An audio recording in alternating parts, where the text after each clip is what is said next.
Hi, Anita here. Happy Mother's Day to everyone. I'm just taking this opportunity for some quiet time. Well, I have it to do this quick little tutorial on colouring your wood veneers. Of course, this can be done with any wood veneers, but I'm choosing to use the Flutterby Designs ones. How biased of me. So I just wanted to show you that they're a little more versatile than just as they are, so that they can be, you can add pops of colour to them to blend or go with what you're working on. So there's a few little ways that I like to colour my veneers. One easy way, mess-free way, is Copic markers. If you just want to quickly grab something and just colour it in, like, let's go, one of these little hearts out of our small hearts pack, and we're just going to colour it pink. Make sure my head's not in the shot. So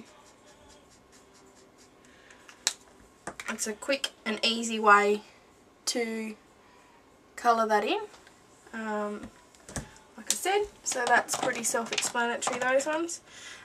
With these 3x4 cards, these are out of a thinner veneer, which is quite cool for project life. They're still quite durable. I can bend and play with it, like, obviously don't snap it because it will break, it is wood. So these are quite good for project life. These fit right into the 3x4 pockets. Here's one that I did earlier, and it's just of our tree, and I used a black pen and did a fake stitch around the sides. And what I've done is I've used watercolour. So the trick with using just your watercolour, this is a set I got from Big W. I think it was about $10 in the kids painting section, so it's not expensive, and it's pretty versatile to use across your scrapbooking. So I'm just going to give you a quick demo of how to use your watercolours. I'm going to use the camera card.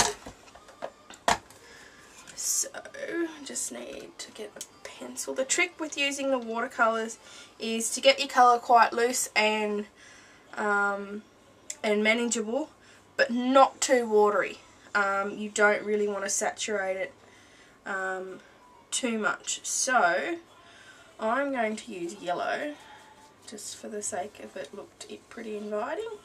So just wet it right up and just dab off a bit of water, because you want that colour quite concentrated and not so watery.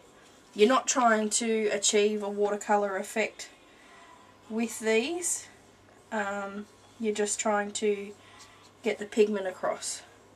So the fact that the lasering is sort of in a ridge, so to speak, it makes it quite easy to stay within the lines if your paintbrush isn't too watery. So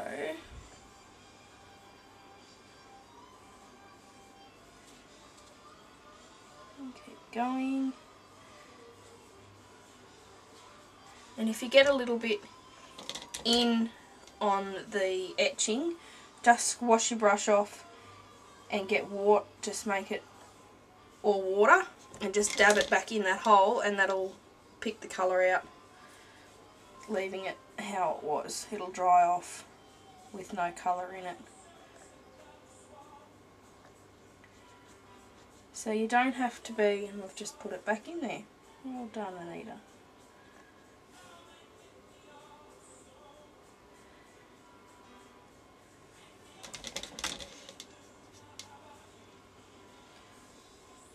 With the yellow, it kind of doesn't matter too much. It's not going to stand out too much. So we've put on the yellow. So the next colour we're going to put in, I think, maybe some grey, and if you want a shade of colour with these that isn't in the palette, the dimpled top makes a great little palette for mixing shades of that colour. So I've got a green, some blues, a teal, a different yellow, just mixing it up. Obviously be careful when you close your palette that those have dried back into a hard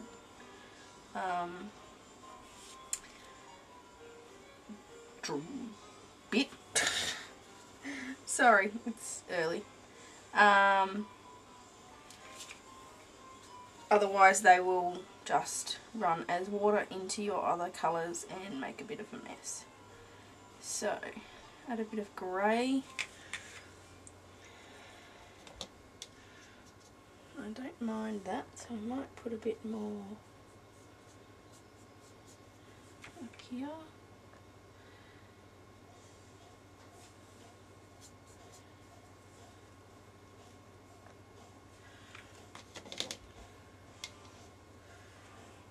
Okay, so I'm going to give that a quick little dry. You don't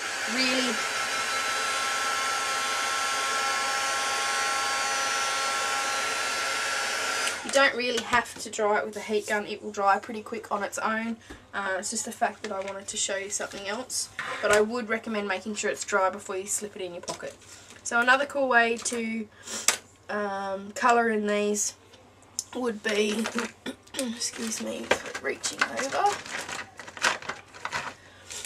would be Posca pens. These are a paint pen, so you can get them in a variety of colours, and they're great for fine little doodle work. Yes, I said doodle. So I'm just going to use the white one and just colour in this bit with white.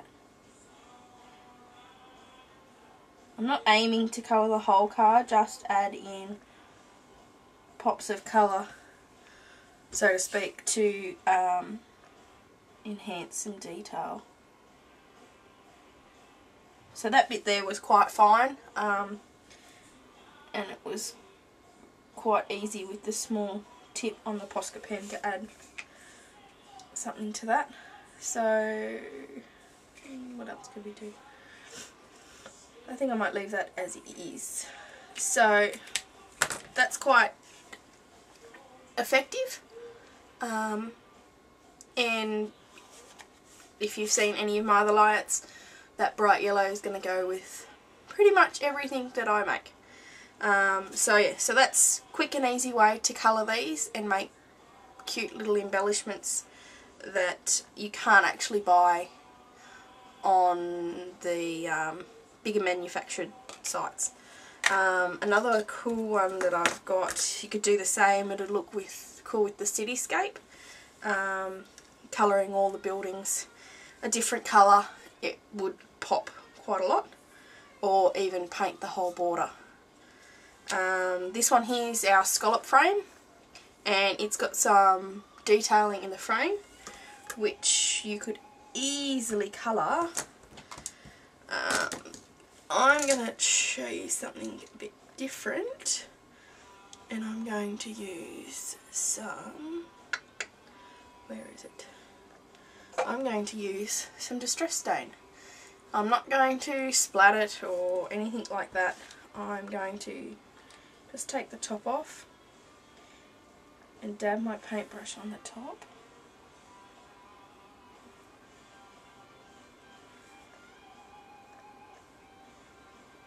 So it looks similar to using the watercolour, but if you don't have watercolour or you don't have distress stains, it's quite easy. Oh, that's a bit brighter, that's a bit better. It's quite easy to use what you have to colour things. I'm all for using what you have. I need to listen to that inner voice in my head a bit more myself. I know how overwhelming this industry can be when new stuff comes out and you buy it and then you find stuff that you bought the last time and you still haven't used that. So I'll just stop talking and quickly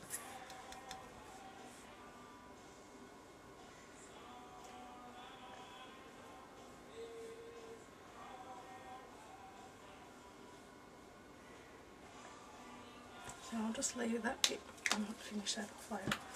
So that's a quick way, little way, or you could do it with the Posca pens or any ink that you can take the cap off and use a paintbrush to paint on that would work as well.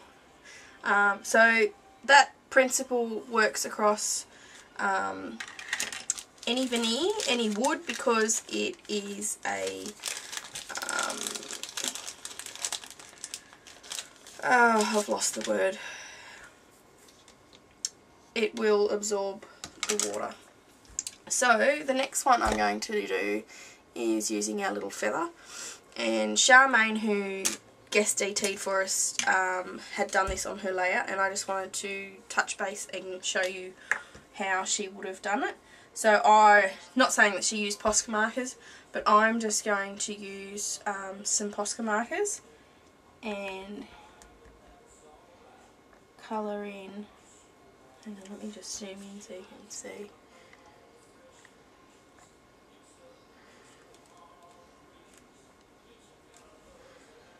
And it doesn't want to work. Awesome. Sorry. So just pick up sections of the detail with the Posca marker to emphasise what's there.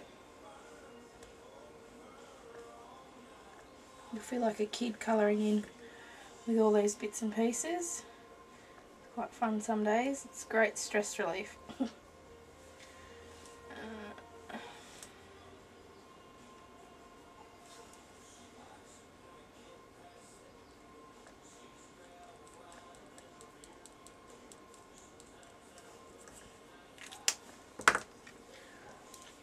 I'm going to grab the yellow one.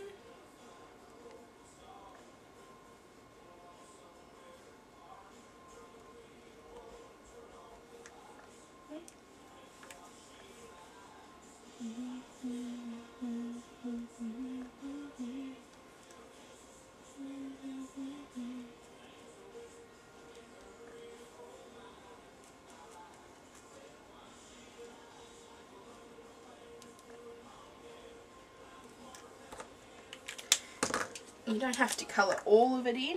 I'm just going to, I'll use this on something later. So I've just grabbed a white one. Not a white one, a white Posca pen.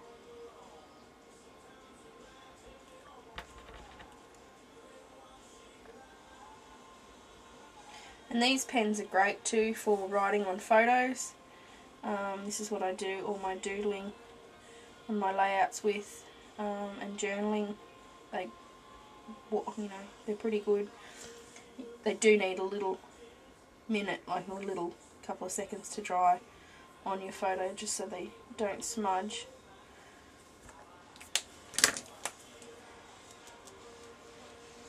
Righto. So I'll just grab a blank one and show you the difference. So that's how cool, you can't really see with the light, that's how cool they kind of turn out with the Posca pen on it. So it's a bit different, but if that's what you think is, it's pretty easy to colour them in. So what else did I quickly want to show you? My next video I will show you how to colour the Flutterby Designs DIY flares. So they come with a pattern printed on like this, and then you can use your inks and mist to colour them like this. So these are actually made by me, not manufactured, made by me, and they're made without the mylar on the top, which looks like, where's a flare?